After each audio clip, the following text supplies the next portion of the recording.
Okay, you're on. Thank you so much. And thank you everyone for joining. It's a topic that is very close to my heart, both personally and professionally. I have a few slides that I'm going to go through. I am totally fine if you want to raise your hand and ask questions or just yell them out if I can hear it. But I'm also happy to take questions at the end. I'd love for this to be more conversational than didactic.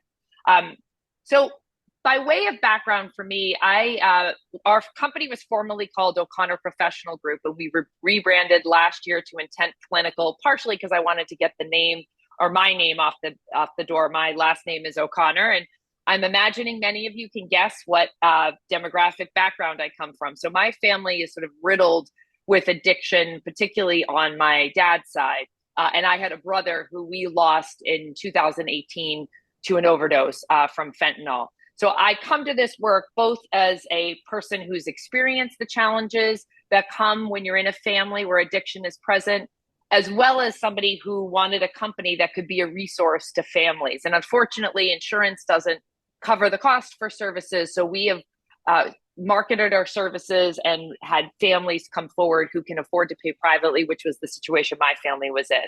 I'm going to give sort of a high level overview of sort of mental health and substance abuse, and then get into some of the questions that often come up with advisors. And, we're a national company. We work with wealth management firms and family offices all over the country. And so hopefully some of this content can not only be instructional, but maybe helpful as you're navigating some of these issues with personal or professional contacts. So high level, we're not in a great place with mental health or substance abuse. And so many people I hear will talk about the impact of COVID. And COVID definitely had an impact on mental health in the country. There's no question that from adolescents who are in high school to people entering to college who had formative years while they were isolated and on Zoom the entire time, that there's an impact on their mental health. But what I'll also say is we were already in an addiction and mental health tsunami before COVID. So COVID unfortunately exacerbated what already was alarming trends. These are some high level statistics and sort of mental health across our country. One of the statistics that I continue to find alarming is that suicide remains the second leading cause, if not the first leading cause of death for individuals, for children, basically between the ages of 10 and 17.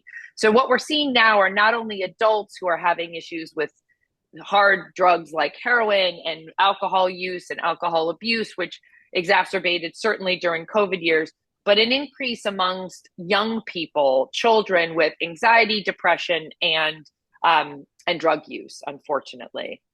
And one of the questions we often get are all demographics impacted? The quick answer is yes. Addiction does not discriminate according to your socioeconomic background.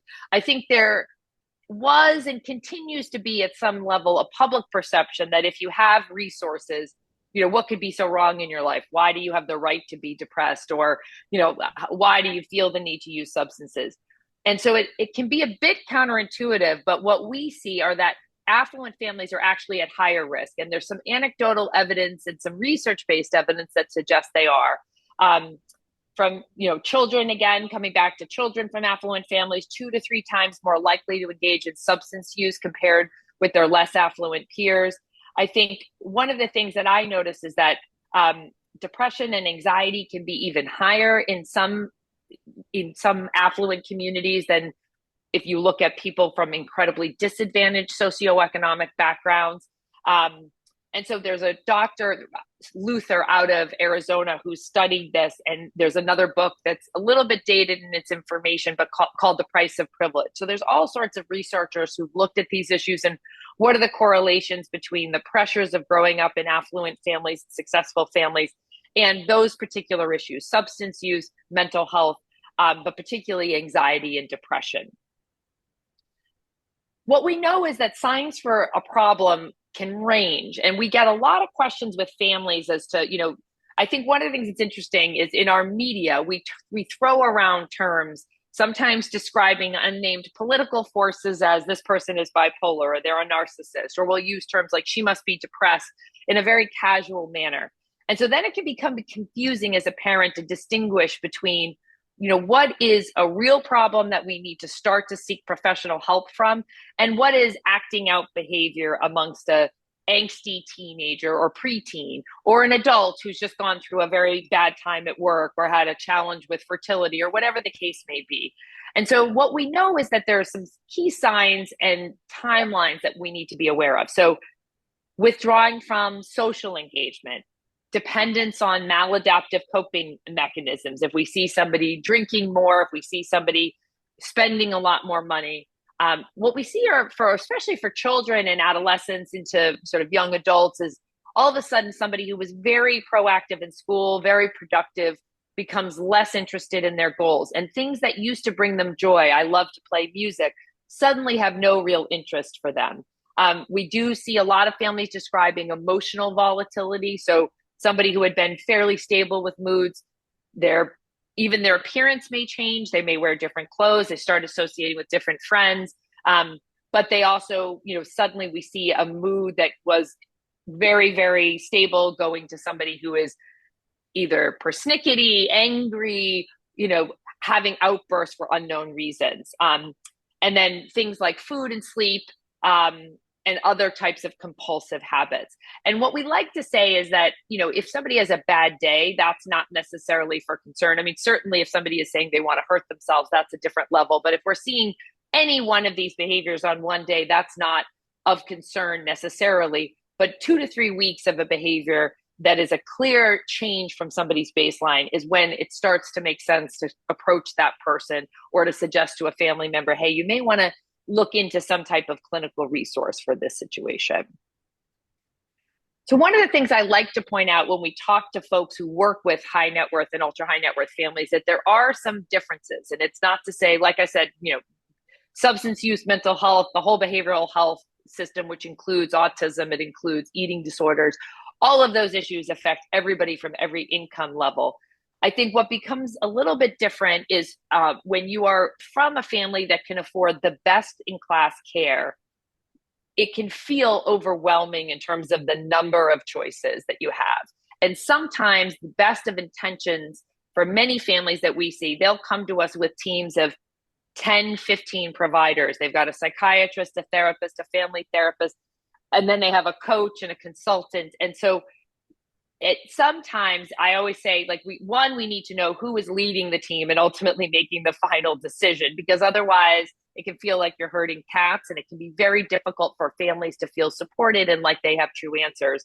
But 2, I think the other challenge becomes, because these families can afford whatever they choose to pay for, you can get providers who may take advantage of that, may suggest longer term treatment than what is actually necessary. And so I would say it's what we like to say when we're working with ultra high net worth families is that less can be more, having a simple plan with clear expectations, and then looking at what are the things that the family prefers and then what is important clinically. So a good example of that would be, we have worked with many cases of eating disorders where the person, by all accounts, from an educational standpoint, looks totally high functioning. They're at their senior year at Harvard. The family is saying we need them just to get through the last 2 months. If we see that the psychiatrist and the therapist are both saying, gosh, the weight is dipped to a place that I'm not even sure I can continue treating this person on an outpatient basis, we will get families who say, we'll pay for you to have a rotating team of in-home companions, which is a service we offer, in the dorm room to get this person through the last 2 months. And while that sounds on one level like, oh, that makes sense, get them to finish school, the flip side of that is it can be incredibly dangerous and it can put the person's health at risk. So sometimes the capacity to do something isn't necessarily the best reason to do it. And I would also say, one of the other things that comes into play with ultra high net worth families is figuring out, how do we look at long-term planning needs, estate planning, trust documents, and who is in charge. We often will see sobriety clauses or clauses about clinical stabilization being required, where you're putting you're asking somebody who's coming from a financial or a legal background to make clinical decisions with somebody who may or may not be compliant with a treatment plan. They may or may not believe they have a mental health or a substance use disorder. So thinking through all those pieces is really important. I would also say, managing crisis and looking at family dynamics. I think can be important when working with clientele. We've had several families who have a genetic predisposition, whether it was to addiction, to bipolar disorder, to some other kind of mental health issue, and really thinking about what are the impacts that those individuals in the family system have on the culture. How do we think about financial disbursements? How do we think about involvement in family enterprises? These types of considerations don't come up in a modest income family. They do come up with families where they're sharing and pooling assets. I would also say, and I like to joke about this, I'm smiling because when people join our firm, I often say, even our nicest clients will sometimes feel like they feel entitled to be less than nice or less than polite in their interactions with us. And they're oftentimes it's coming from a place of fear. Their loved one has an issue, and their wife has a mental health issue. The husband is really scared. And they're used to being able to take lots of money to solve a problem. And in these cases, they'll threaten, well, I'm not going to give you any more money. And sometimes kids with mental health issues will say, then forget it. Or with a substance use issue, they'll say, I don't care. I'm going to go live a different way. And that can be incredibly frustrating, but it also has an impact on how fast, we'll have families who say, well, you need to get them back into shape so we can start school again, or back into shape so he can go back to his job. And they're used to being able to pay for something to expedite a process. And that's simply not realistic with any type of behavioral health or addiction disorder. So the other issue that is really connected, I would say, to behavioral health in general, but specifically to addiction, is financial entitlement.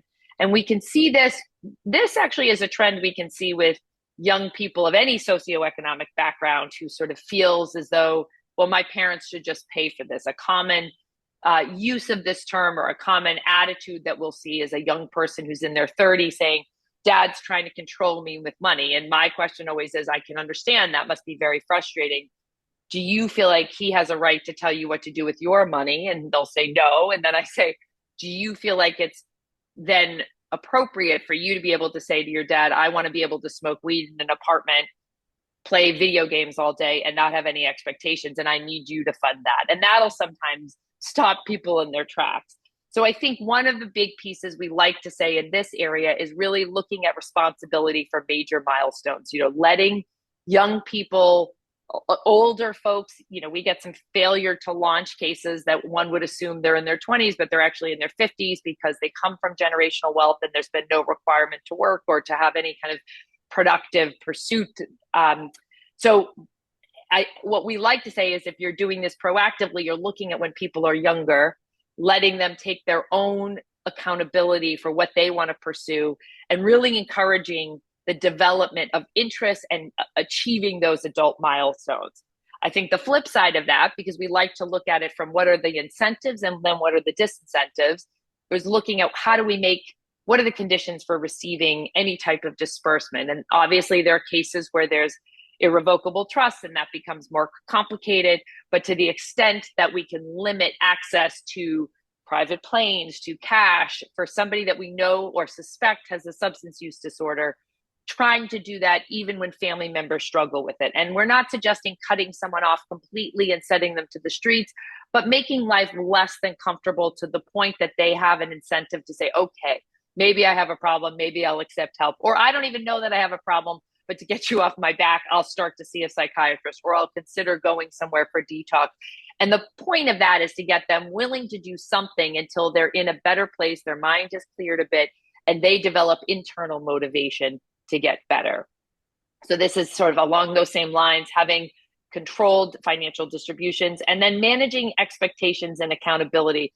And honestly, our experience with this has not only been that the individuals who have an addictive disorder, for instance, are struggling with having any accountability. Many times they've had access to financial resources in an unfettered way for many years, but the parents or the person in charge, the trustee, is nervous about limiting those distributions. So sometimes it's not only the individual getting used to these new expectations, but the person in charge feeling like they're somehow punishing the person, not wanting to rock the boat because they're dealing with someone who's less than completely emotionally stable. And they prefer to just keep the status quo to sort of keep the peace.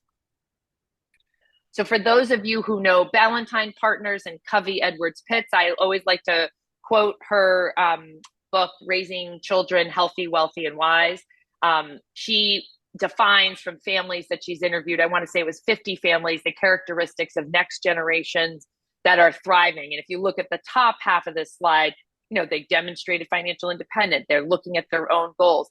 The big one that we see a lot is the identity beyond the family wealth. So I have had more than one call in my lifetime of running Intent Clinical of a family member or what we call the IP, the identified person with the addictive disorder, calling me and saying, you know who I am, right? To put me in my place. And I have a very strong ego, so I just sort of smile and say, yes, I do. I know exactly who you are. And to me, it's actually less of an indication. I actually find it sort of amusing, but it's an indication of somebody who doesn't feel like their identity has any self-worth other than defining themselves by their familial background. And so if you look at the flip side of that, people who do have, I created my own art before my dad funded my gallery. I pursued a job in finance before I joined my dad's financial firm, or I never joined my dad's financial firm and I pursued my own degree. That's sort of a characteristic of someone who's healthy and really having some capacity for resilience early in life. What we tend to see is the bottom half of this slide. So underdeveloped young adults who exhibit entitlement, ongoing financial dependence, lack of accountability, and poor coping skills. And we keep talking about it as young adults. I would say, unfortunately, this can extend way later into adulthood. There are many folks who had these characteristics when they were young adults, and they've continued to exhibit those behaviors into later life. So when do folks like you who are advising families, when do we recommend anybody working with families take action? And there's all sorts of factors that I know go into this. How does your firm feel about making referrals to medical or psychiatric providers? How close are you to clients? How have clients reacted if you brought up something sensitive in the past? But if all those things can come together and you're in a position, it comes back to looking at 2 to 3 weeks of a issue that is present. I would also say advisors are also often hearing about this through another family member. You get a mother, you get an adult daughter with a father who's saying, gosh, when he left his job in his CEO title, he lost part of his identity. He always was a heavy social drinker, but now it's no longer 5 o'clock cocktails. We're down to 3 o'clock, and it's not 1 or 2, it's 5, and it's daily.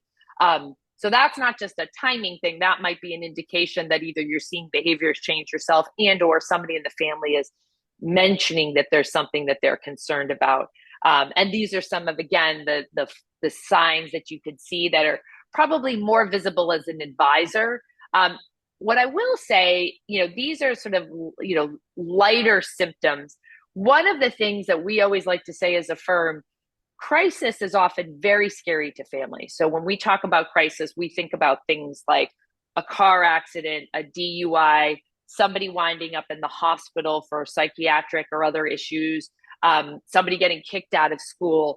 We get a lot of high net worth families where this is like the time when it can be very scary. You can feel like you have a huge amount of responsibility as an advisor. But for those families who've known that something is bubbling under the surface, and then this crisis happens, it can be the impetus to say, gosh, maybe this is the time that we want to think about bringing in professional help. We've tried to solve this a million different ways, or we've let this person say, I have it, I'm doing my own form of treatment, let me do this on my own. And maybe it's time to look at trying something different. So I would say, as scary as those moments can be, sometimes it's the biggest wake-up call for families and a real opportunity to do something different. I want to just give it a minute. Is there any questions up to this point? All right, I'll continue, and then at the end, we can certainly have more of a conversation. So what do we think about if a family wants to tackle a behavioral health issue, substance abuse particularly? What does it require? I think the top of that circle is where we start, which is recognition of the problem. And this is honestly where most of the families we work with get stuck. And we hear every type of reasoning or excuse imaginable. His peers are all drinking the same at him at college. My husband he just goes through these mood swings. I don't really have an answer for it. It's not a big deal. he can't possibly be an alcoholic because look how successful he is. There's all sorts of perceptions of what somebody with an addiction or a mental health disorder would look like.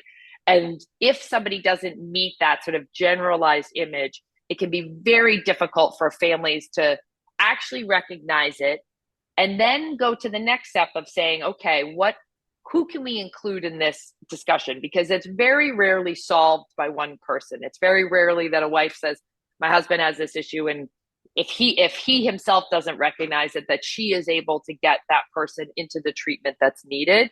And then if we kind of go around the rest of the circle, it's important very early on to bring in qualified professionals. And what I would say is that the more qualified, licensed social workers, licensed psychologists, psychiatrists, all fantastic.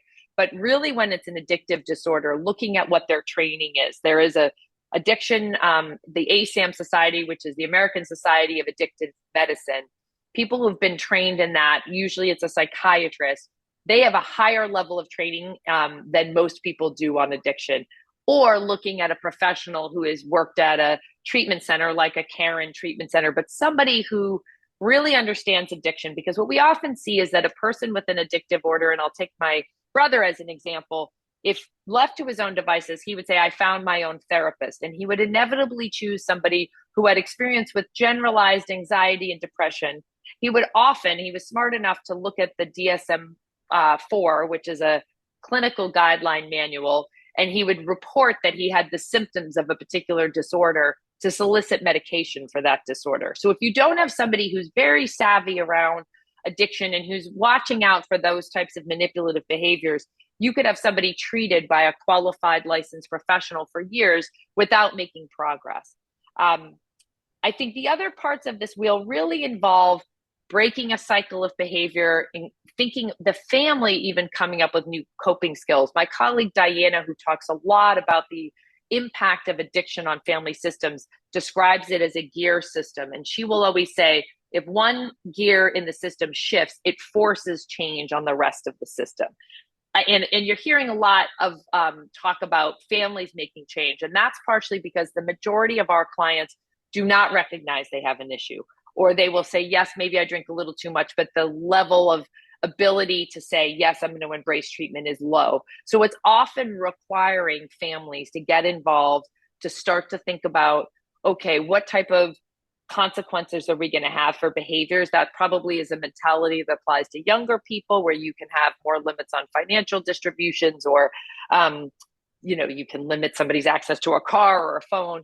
When you talk about older folks, it's really what are the things that externally might motivate them to make a change. And so one example would be, we had a family who the children, adult children, said, you know what, we're not going to bring the grandkids around if you're drinking. If we see that you are under the influence, we are going to take them away and go out, and we'll see you at another moment. And that had an impact because nothing else seemed to have an impact on that particular father. So some of the challenges we see, getting back to one of the earlier comments around families, navigating the system, this was a huge issue for our family. There are thousands of providers, and being that you're in Palm Beach, Florida is one of the hotbeds of activity, both from the inpatient and the outpatient side. Very hard to tell what's quality, what institution has been bought by by a private equity shop. That's not always a bad thing. But knowing, is the same executive director there? Is the clinical team the same? Which, all these programs will now say they are dual diagnosis, which means they treat both addiction and mental health disorders. But there's a varying array of what level of mental health disorder the programs can take. So figuring out what program is a good match for somebody, what therapist is a good match. I would say, we're starting to move away from this. Unfortunately, your state is also one that has been in the paper about this, but there are all sorts of, kickbacks that have been given in the industry. Some things that have been very extreme in detox settings, where there were actually people paying somebody to relapse so they could go back in and use their insurance and get paid to go through the detox program again. So some really questionable practices in the field, unfortunately. I would also say, one of the other challenges for the families we work with, and certainly for the advisors, is these issues. I always joke, like, we started a firm that is concierge, that is 24-hour support. And it's partially because none of these issues come up at 2 o'clock on a Tuesday in the middle of April. It's always Christmas Eve at 10 at night that the person has a crisis. And while family members, the first couple of times, are willing to put everything aside and do what they can, what we see is as that person is having their fifth, their seventh, their 10th relapse, it can just be, quite honestly, incredibly exhausting. And they can wind up incarcerated, they can wind up in jail, there can be all sorts of different emergencies that require sometimes older family members to get involved, sometimes people with children, and it can be incredibly difficult to navigate. I think the other area that we really work on with the families we talk about is how do we use leverage in a much more therapeutic way than the term suggests. I always say that families hear the message, you need to cut them off completely, or they think you let the status quo continue. And there's a great deal of gray in between that you can do to make somebody more motivated who perhaps lacks insight or is not interested. And at a minimum, I will often say, especially to families that money isn't the driving concern behind the decision-making piece, oftentimes for families, they need to feel like they've exhausted every opportunity to get someone well, even if in the back of their mind, as they're starting the journey, they say this is very unlikely to succeed. There is still some benefit if the worst happens and the person passes away or winds up in a very precarious situation. Family members do often feel comfort if they tried to do an intervention or a facilitated family meeting, if they tried multiple courses of treatment. Certainly our family was in that category. And without professional guidance and without some sort of team, family members often become the sober police. And I can get into this if it's of interest, but in our family system, which is, I would say, typical for the field, we all took on different roles. My mom was the case manager calling hundreds of different providers, therapists, psychiatrists, trying to fix my brother. My dad I called him the weakest link. If my brother called and said, so-and-so is chasing me, I need to give him money, he was quick to Western Union him resources, and then my brother would go on a bender and disappear. My brother Matt got very angry and would just sort of completely separate himself from my brother, and to some extent, even slightly with the family, because he didn't want to be in the midst of all the chaos. And I had a white cape on and was always trying to save my brother. And, it can be different people in the family system, but there's often an element of we're going to be the people who save this. So where does that leave advisors? If you're working with the family and if you have a sense that there's something and they have not brought it up, how can you even start a conversation? We try to be very deferential. And, we recognize that having worked with a lot of wealth manager, family office executives, trust and estate attorneys, and various other types of advisors, your work is a different scope than our work. And so, the level to which you're comfortable talking about these issues or making suggestions may vary. So one of the things we often will say is, can you walk into a conversation and say, may we discuss something that's a little bit sensitive? Really saying, I'm noticing your stress and I'm worried about you. Is there something that I can be helpful with? Identifying when families are stuffed. One of the questions that somebody will sometimes ask on our team is, what would have to happen for you to feel comfortable to make a change? I also will always recommend normalizing issues and sort of saying, look, every family has their set of challenges. Some people we've had advisors who've disclosed their own personal circumstances, but if we say that's not always necessary, but at a minimum, if we're sort of saying this, just because this is happening in your family, it's not a comment on your parenting or your family dynamics. There's nothing wrong with your family because of that. I already went through the using crisis as an opportunity. One area that we think really gets neglected in the field and we were founded to address is really family healing. So a lot of the resources in our field are dedicated towards the person with the addictive disorder, but really you have parents, siblings, a whole host of other people who have been bystanders during this process, who have their own residual trauma, have their own emotions that need to be processed. And at a minimum, even if the person with the addictive disorder refuses to get help, refuses to see a problem, making sure that the rest of the family is taking care of themselves is so important. And then also as an advisor, knowing your own limits. I think one of the quotes I said to somebody was, you can certainly say, look, we do our best to bring in the best resources to your family, whether that's trust and estate attorneys or accountants. this is an area that's out of my depth. I want to make sure I'm suggesting the right professional to you, and I want to make sure you get the best possible help. So our firm does case management, care management. We also work with adults with dementia. And these are some of the ways that, we have been involved with families. Each case is a bit different. I would say in most situations, we're going through all of these, but we have been told by families, and we had somebody from my brother who helped take out the need for us to feel as families like we have to check in. Did you do this? Are you staying clean? Can I, asking the psychiatrist for access to his drug testing records, and then helping my brother, more importantly, frankly, get into a life at 26 of sobriety. We found that having a professional who did that, who then reported into our family the progress, was much easier. So overall takeaways, I would say anecdotal evidence suggests that addiction and other disorders can be higher with affluent folks, and financial resources. I didn't get a lot into this in the presentation, but I'm sure everybody here knows financial resources can be incredibly helpful because they allow people to access best-in-class care, but they also can be the very reason why people don't make any progress. The family has seen an issue. They've been able to afford to send the person to another school. They've been able to afford to have them live in an apartment isolated in New York City, and they don't have to have a job. And so sometimes, in my opinion, it's why not only are the incident rates higher, but the acuity rates are higher, because something that in a more modest income family may have had to come to light because the person gets arrested, they lose their job, they're out on the streets. There's some natural bottom that they hit. In affluent families, that's not always the case.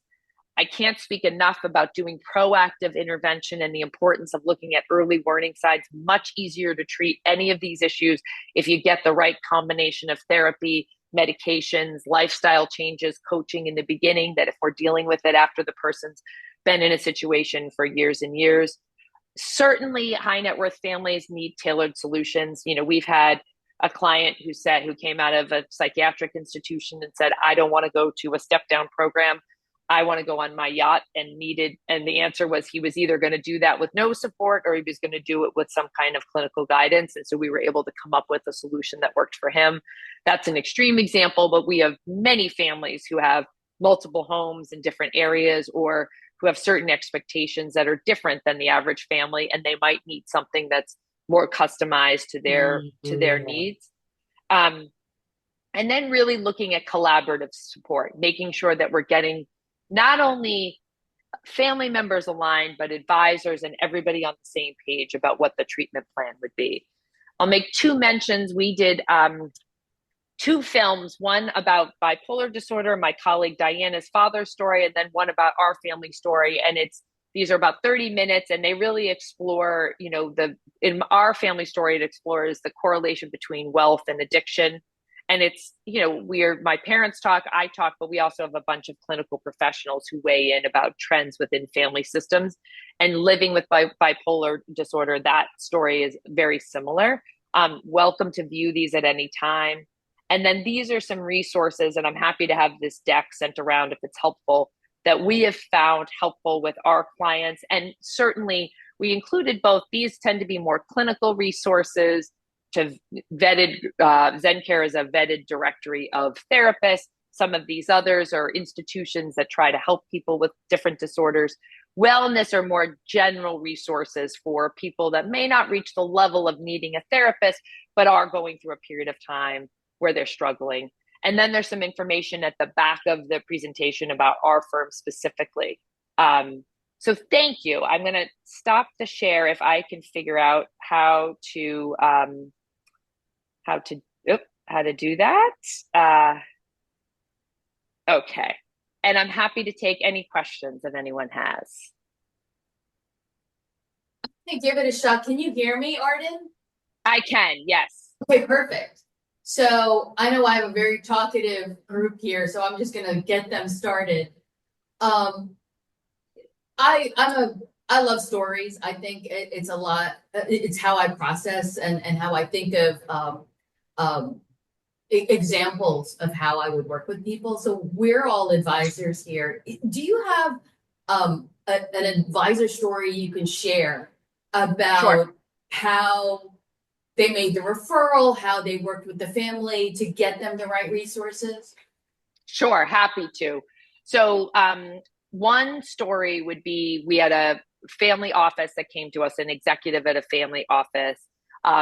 He had, this was a larger family, but and there was addiction in several of the family members, as well as a mental health issue. They had a predisposition towards bipolar disorder. So they had engaged more of a generalist, I would say, like therapist, to go through general family dynamics. But I think that therapist quickly realized that some of these issues were deeper, and that the ability for him to make true progress on creating governance structures and things like that was going to be hindered based on the clinical acuity of the father and two sons. So the addiction had run down from the matriarch through the second generation into the third generation. And so we got engaged in the beginning and sent multiple professionals to this family. They all lived in one area, and we sent 3 different professionals to meet individually with family members. So the advisor, I'll back up because you asked about the referral. The advisor was working with this family therapist. The family therapist called our firm and said, listen, I think there's a need for more intensive help. I need you to help me navigate what to do with these 3 family members. And then we met with the family office executive, heard his concerns. We then sent someone to do a consultation and get more information from the family members directly. What behaviors would they talk about that they were exhibiting? What had they tried in the past? What level of motivation did they have to make a change? And so we then created individualized plans. The father was, I would say, in his early 60s. He had, I would say, a very low motivation to make a lot of changes. From a risk perspective and also from a engagement perspective, this family office executive wanted somebody to be actually on site and to be available to this person as he was willing to engage. And so we tried that for a period of time. The 2 sons, one of them had recognized that his drinking had gotten out of control. And so he agreed to go to a residential program. And so we did a placement. We looked at his past. We talked to a former therapist. We asked him his preferences. We talked to the family office if they had other concerns. We try to gather as much information as we can from both clinical experts, if they're involved, and family members, because oftentimes the individual with the disorder will underreport symptoms. And then we made a placement into a program actually in the Florida area. The second son was less inclined to admit that he had an issue, but he was getting pressure from his grandmother to say, you're not going to get the same level of financial support if you don't agree to some form of treatment. He was moving to the Northeast with a girlfriend. And so we helped him in setting up not only an apartment, like logistically, but then got him into a clinical team. So we found a therapist, a psychiatrist. We had somebody meeting with him twice a week, working with him to get settled in Boston, ultimately start to look for a job, also monitoring that he was sober. So we had him on drug testing and alcohol monitoring schedules. And so that was probably one of the more comprehensive examples I can give. We've certainly worked with a trust and estate attorney who has one individual person who needs resources. And I have to say, we get people in any stage of the process. So we just worked with a family yesterday who came through an advisor, and they are at my son's vaping in an apartment, dropped out of school, playing video games all day. We know we need help. How do we navigate this? And we're helping them even to the point of giving them scripted language to introduce us as a resource to the son. So we get people sort of in that, I think there's something wrong, but I'm not sure, through people in full crisis. We had another family office referral. I had spoken at an event, and he came up to me afterwards and said, addiction was, all throughout the family, but this particular individual also had access to weapons, and it was scary to the family because he didn't seem totally emotionally regulated. And so we came in and worked with the family, and then worked with this individual as he became more willing to place him into a program, and came up with a long-term case management plan, basically saying, okay, it's not, one of the things, and again, I didn't get into this content in this presentation, but one of the things our family learned is that everybody gets obsessed with the first stop. send someone away for 30 days and the expectations with family members are they're going to come back fixed. This is, they went to treatment, and oftentimes the person will say, well, I did what you asked. I went for 30 days and it's time to come home. Well, for most people, going away for 30 days, it takes a while for your body to clear whatever, alcohol or drugs were in your system. It takes a while to adjust. 30 days is just the beginning. It takes really 90 days for your brain to adjust and starting to create new neural pathways. And so we try to get people to think about not only longer time potentially in residential treatment, but even if you're not going to do that, what is a plan for a year? Because the statistics show that if people can get to a year and 5 years as markers, that's when the chances of long-term sobriety really kick in. And so we're trying to figure out, how long are they willing to go? How long is the family willing to set boundaries for? And if we can't get it as long as we would like, can we do some mix of inpatient and outpatient? And what do those services look like?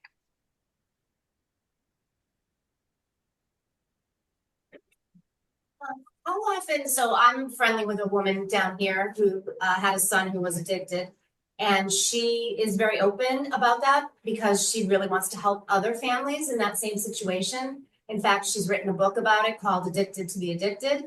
And so I'm just wondering if that's a resource we should tap into. I mean, say to people here right now, if you have clients that want to talk to somebody that's lived this and is continuing to live it, is that appropriate?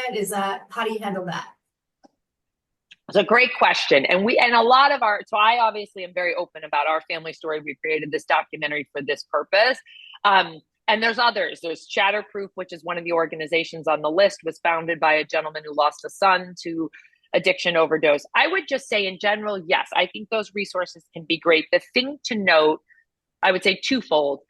When people just if they just lost a family member to an addictive disorder, or that person is not in a stable place, I think the thing to keep in mind or to caveat with clients is everybody comes to this, if they're not clinically trained or a professional in the field, they come to it with their own personal stories and then unintentionally can project their own experiences onto clients. So they may say, well, you have to cut him off. That's the only way it worked with my son. You got to kick him out of the house. And then people feel like, oh gosh, what if I don't want to kick him out? Like, I'm not ready to do that. And it can create sometimes a harder experience. And sometimes the clinical guidance that people give can be, if they're not trained, I would say of mixed blessings. Like some of it's helpful, some of it may not be. I don't think there's any challenge. I think where it can be very useful is for somebody who feels ashamed, they don't know anybody else, they want to open up to somebody and share their feelings. I think all that can be great. I think I would just say any suggestions about you have to use this strategy, I would take it with a grain of salt if it's not a clinical professional with addiction experience.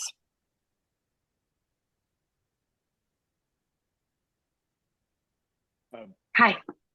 Thank you, Arden. This was very helpful and informative. I just wondering if you could comment. You mentioned earlier about, a trust might have some language about addiction or proving non-addiction or whatever you want to call it. And just curious your thoughts on patient privacy and how, a trustee or a family member might be paying for service, but the person's an adult and there might be information that is requested or demanded or whatever. If you could just comment, I'm just curious how that all usually plays out. How do you handle that? It's a great question. So, as I mentioned, a common thing we'll see is a sobriety clause in a trust that says, don't give this person money unless they are sober. And then the challenge becomes for the trustee, what defines sober? Are you sober when you came out of detox 2 days? Are you sober? And so in those circumstances, we'll often be hired as a distribution advisor to say, here are the circumstances. Here's what's reasonable to expect from this person from a treatment standpoint in order to receive distributions. The privacy question is a really interesting one. So you have to, if you're over 18 in this country, we all know that you have to have a HIPAA release to suggest or give any medical information. So we have a release that allows differing levels of information, meaning that if somebody, I will often say to families, because a lot of these families, if they're paying for services, they want to know everything. And legally, we've had cases where somebody pays for McLean Hospital for their loved one. the client refuses to sign a HIPAA release. And when they call and say, I need to talk to Johnny, even if they drop Johnny off at the program, they'll say, we cannot confirm or deny that he's here. And it drives families crazy. So one, it's educating them that that's part of the, there's nothing that can be done. They can't break HIPAA. You can always have a one-way conversation with the therapist. So I always remind families, you can call a therapist and say, I understand you can't speak to me about what's being said. I want to tell you that this week, my husband, even if he comes in and says he has not been drinking, he had 6 beers yesterday or whatever, or I'm noticing this behavior. You can leave that as a voicemail. You can talk directly sometimes to the therapist, depending on their availability. So that's one piece. But the second piece is we do a lot of work with families around how much information do they actually have to have. I think most of our clients are reluctant to give anything in the beginning. They will become more open if they feel like their case manager says, listen, can we at least give them drug testing results and that you're attending appointments? And then it'll be basically a negotiation between the family coach from our firm and the case manager to say to the family, I know you'd like to know every little thing and what he said yesterday, but if he doesn't feel like he can have a private relationship with his therapist or his case manager, then they're not his advocate. They're the family's advocate. So that's not helpful. At a minimum, we can get you X, Y, Z.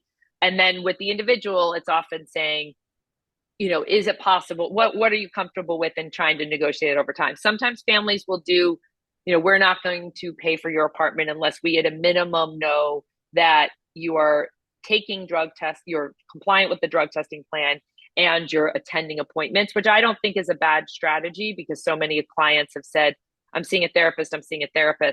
And it's only when the parents get a bill and it says no show, and they're charged that they realize, they've not been going. And so I think there's ways to work around it, but I would say it's managing expectations on both sides. Because for as much as, having had a brother who would revoke the release, of a blink of an eye, and as much as that would annoy me, I also understood it at times too. I would say, he wants to be able to, for him to make progress, this is ultimately going to be on him. I think the bigger piece comes, and I know it can feel punitive, so it's not meant to be this way. But I think where we see the rubber hitting the road for many families is they can't get out of the boat of giving financial resources. I think there's a way to do it. I think you can pay for treatment. I think you can pay for modest living expenses. I think you can do direct payment for rent, I'm going to get the groceries delivered to your house, so I'm not giving you cash to go do whatever. But we see so many families that struggle with that. And that's where they don't sign the release. There's no release of information. The family has no updates, and the person actually is getting much worse. The situations we get the most worried about are those where somebody's living independently with a known substance use disorder, mental health disorder, or both. And the family really has no right to any information and doesn't know what's going on. Those are the ones that are the hardest to treat and often require a more forceful intervention. Question, Arden, and it might not be a direct answer, but how do you charge for your services? Sure. So we work in 3 ways. I would say we collect for most of our clients what's called the support block. So you can do it in chunks. It's basically buying a group of hours that you have up to a year to use, and we bill hourly. So if somebody says, our family needs guidance on how to handle XYZ behaviors, it starts at $5,000. Typical billing rates are say $350 to, it can be higher, but $350 to $600 is sort of an average range, I would say, for us. And then they use those services for as long as they need them. If somebody needs a more comprehensive plan where we're sending someone in the home to stabilize somebody, that's charged on a per day basis. And then if we're doing some type of intervention, family facilitated meeting, private workshop, it's on a project basis.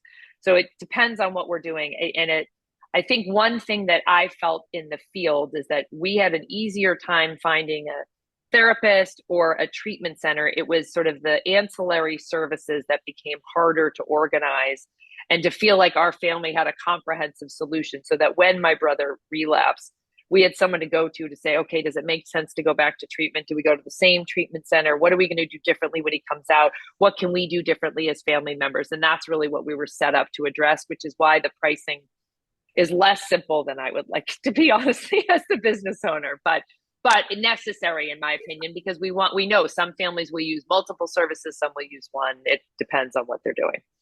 Well, thank you. That's helpful. Of course. But we had a situation 2-3 years ago where somebody from Gen 2 called about concerns about somebody from Gen 1.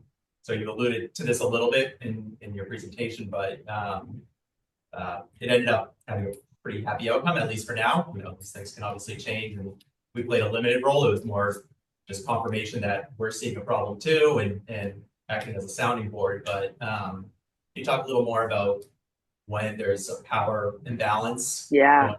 You know, especially the Gen 2 to Gen 1.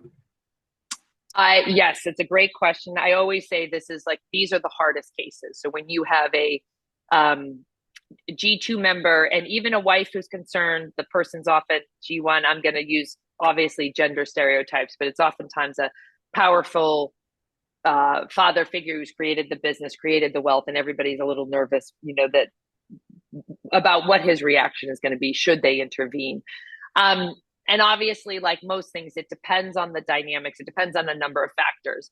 I think in those circumstances, one, it's the family recognizing what their limits are, what they're willing to do and what they're not willing to do. So in some circumstances, you know, we've had spouses who have said, you know what, I'm going to move to a different house. I'm going to start a separation proceeding if they're not willing to do that. If they're not willing to go that far, which I completely can understand, it's, you know, understanding what has been tried. Has somebody mentioned the issue? We often will recommend way before we're hired to do an intervention, you know, who is the best advocate? Who does mom, if she has the addictive disorder, align with the most? And then if it's daughter one, having daughter one say very calmly in a non-judgmental way, first thing in the morning before any substances are consumed, you know, we're worried, and doing it in a kind, we love you, we're worried about your health, and having it be a message of, we want to be helpful.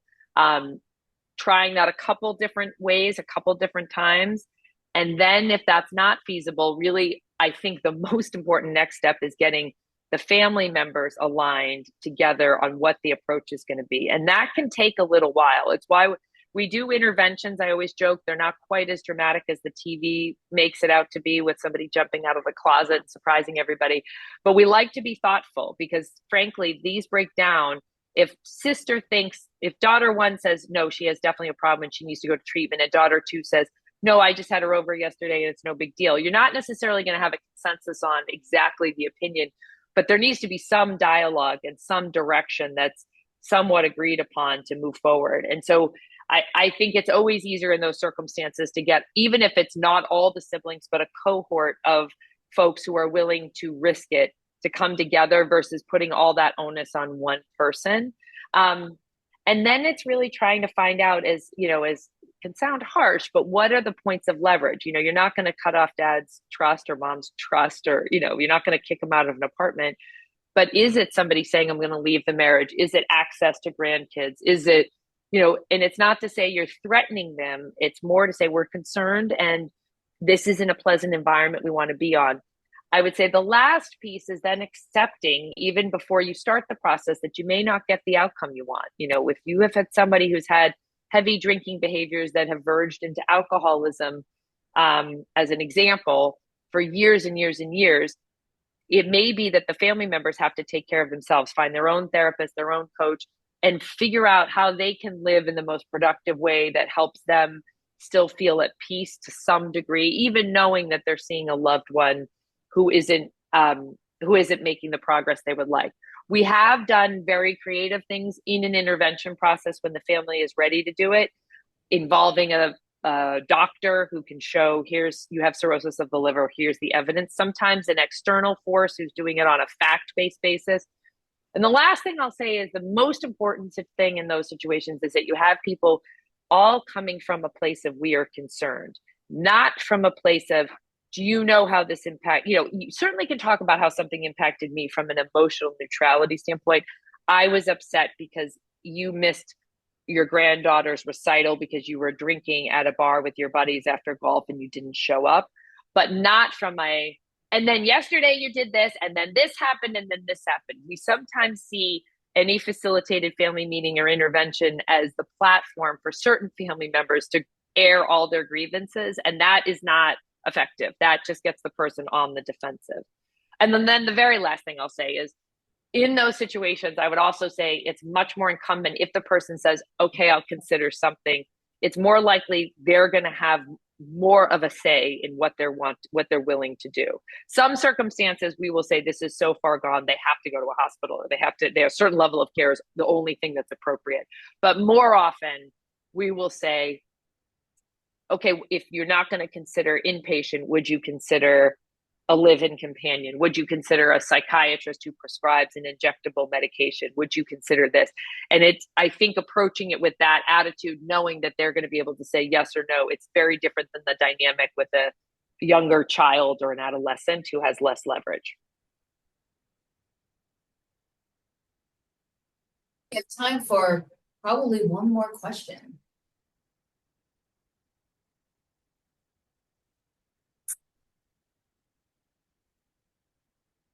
All right. Arden, thank you so much. Of course. This was really informative.